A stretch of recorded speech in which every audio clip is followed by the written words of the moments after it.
All right, welcome to another episode of I Bought a Business. Today, I'm not going to go to the footage. I want to paraphrase a little bit more just because I went back through it. I'm doing a lot of rambling. Things are still in a very up and down place. And so I want to fast forward just a little bit and share basically how my worst nightmare came true. So when I left off, I'm in freak out mode. I'm stabilizing a little bit, but I realized maybe I may have jumped in, even though it took a year. Maybe there was a lot I didn't know about. I'm very terrified of this whole thing. But within the next week, I'm feeling okay. So I told you there had been a cancellation list, a wait list. I had the previous owner help me hire my next person so I could at least fill that, because for my profits, to get to where I wanted them to be, I really needed to get to a 5-person full-time place. We were at 3. So I needed to start filling up that next person. And it was like a catch-22. Hiring was so interesting. So for Pod Growth, it hasn't been awful to hire. I've been able to find people and great staff easily.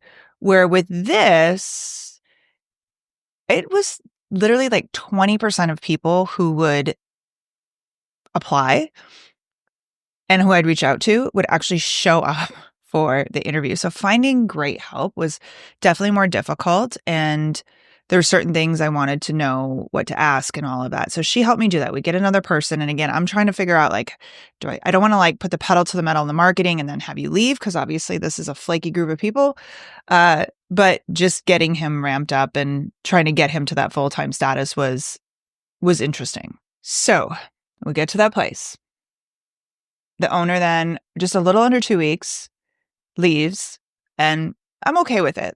It was coming to an end. I knew there was still questions I had. There were still things I didn't know, but I'm feeling a little okay. By the end of 2 weeks, I'm actually starting to sleep at night. I'm not having crazy nightmares.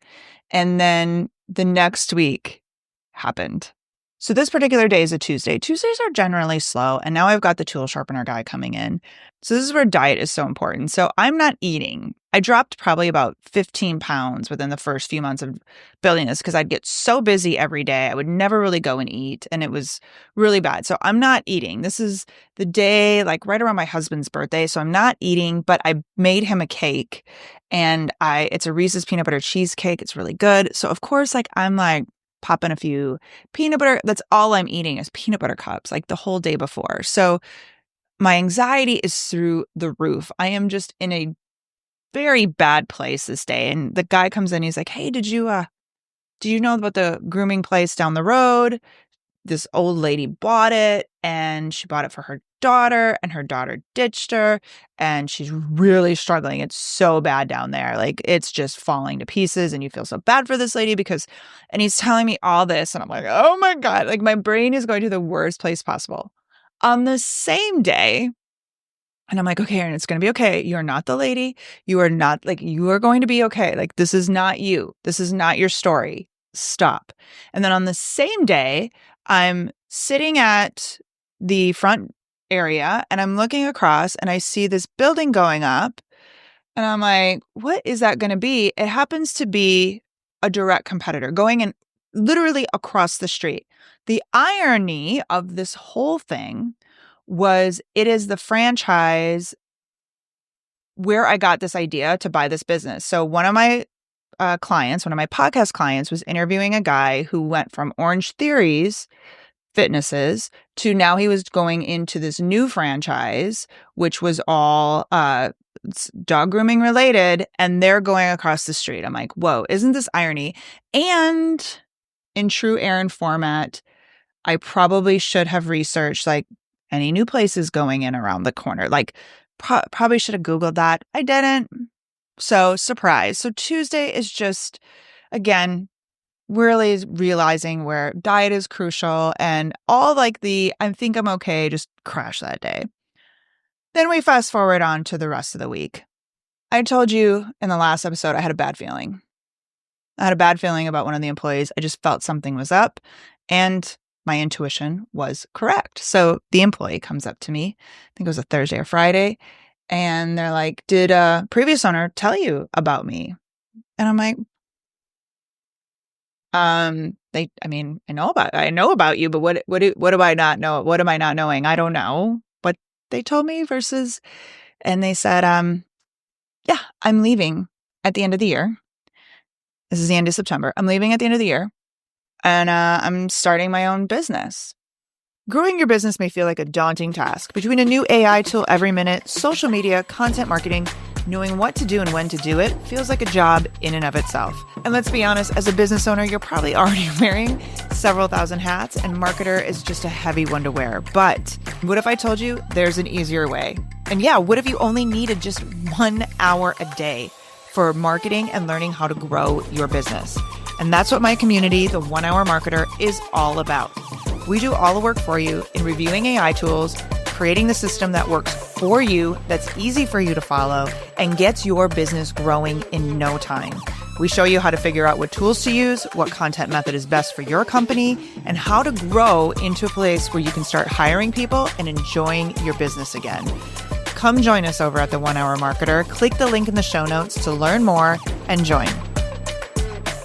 This is a very interesting conversation that my husband and I have had multiple times, where what is the obligation for disclosure? Would have been definitely nice to know had I closed. Like, that we're not talking 1 employee out of 20, okay?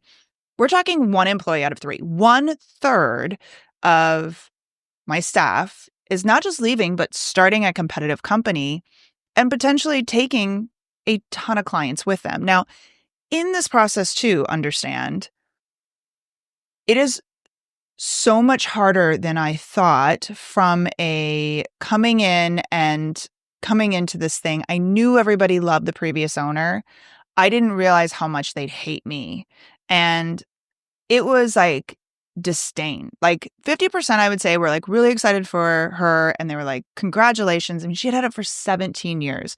And she was not an absentee owner. She was there all the time. They had grown very close to her. The other 50%, I would say, alone. There was one moment. Yeah, I'm not exaggerating. I'm sitting behind the counter and I'm checking this lady out. And she's like, ugh, like, I just don't think I'm ever going to get used to you being there. I completely look at when people say the business was bought by a new owner and it's not the same, like, it's not the same as when they say it like that. I look at it at such a different way, because I was so hell-bent that I am going to keep this the same. No one will ever say it's not the same. I'm going to keep the same staff. I'm going to keep the same processes. Like, I do not like the paint color in there, but I'm like, I'm going to keep the same paint color. I will never change any of this, because it will never be, I'm never going to get that, it's not the same. Maybe somebody will say it's not the same in a good way, but I won't do that. It's just inevitable. Like, all the things could have gone wrong, the things that, something here or something there. And had she been there, they would never have seen it. But now that I'm there, they see it. Like, I am under a microscope. I am not like it was really hard. Like, like I said, there were genuine people that were just like really upset that I was there. And it was hard. Like, it's hard mentally on you, because I'm really trying to do my best. Like, I want this to be so successful. I'm going to do a whole video on a 4-star review. Don't even get me started on this right now. But it just happens, right? As much as I wanted to keep this the same, it wasn't the same. I wasn't the owner. I could have kept everything the same, but I wasn't her. So people were just already downright angry at me. So I'm dealing with that. And then I've got one of their beloved groomers is leaving. And I can't just be like, get out, because now now they're really going to hate me. I've got to keep the peace as much as possible. And I've got to figure out how I'm going to mitigate this situation as much as possible. Now, everyone was very used to, because there was a year-long waiting list, because they were packed full, they were used to, at this time in the September, October timeframe, the previous owner would start booking out the following year. So everybody wanted to be booked out the following year. So I said to them, I'm like, just give me 2 months. Give me 2 months to book everybody out. My goal was, hopefully I would win them over with my great personality, and show them how much I cared about this business and how much I cared about them, and all of these things. And I would win their business back. And so when I could announce that they were leaving in December 1st, that they would stay. Okay. I had no idea of the bloodbath that was about to happen. Had you said, Aaron, this is going to happen after you buy this business, I would have said, no, thank you. This is really unstable. Uh, there's a lot of potential. Like, this is bad. It was a lot harder than I thought it was going to be. I did not win a lot of people over from they were going to leave regardless. Now, the advice one of my staff members gave me, who's now my manager, she was like, just tell them and let them decide. You tell them and let them do what they're going to do. But I was like, no. I think this idea is going to work. I told her later, I'm like, I should have listened to you. You were right. Because I just was really trying to keep the peace and hang on to this, not realizing how much people just were not going to stay. So I had to figure out how I was going to mitigate this. It was definitely a blow. Like I said, it's a very interesting conversation about the obligation of the owner in disclosing information. I find it my husband and I have talked about this in length because he's like, she hid it from you. I'm like, yeah, but you're in her shoes.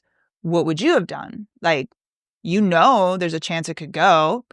There's no guarantee employees are going to stay. It's not part of the contract. There's no guarantee. There's no guarantee clients are going to stay. It's not in the contract.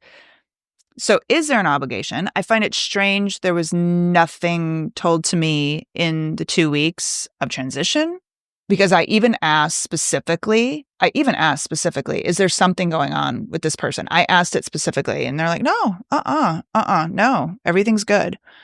So withholding truth and completely lying, that's one thing. But also, like, if it's in the value of the business, like, where's the line, right? So, okay, I don't tell about one employee, but what if you knew, like, hey, I'm about to buy this and, like, I've got all 3 employees who are about to go out the door and start their own thing?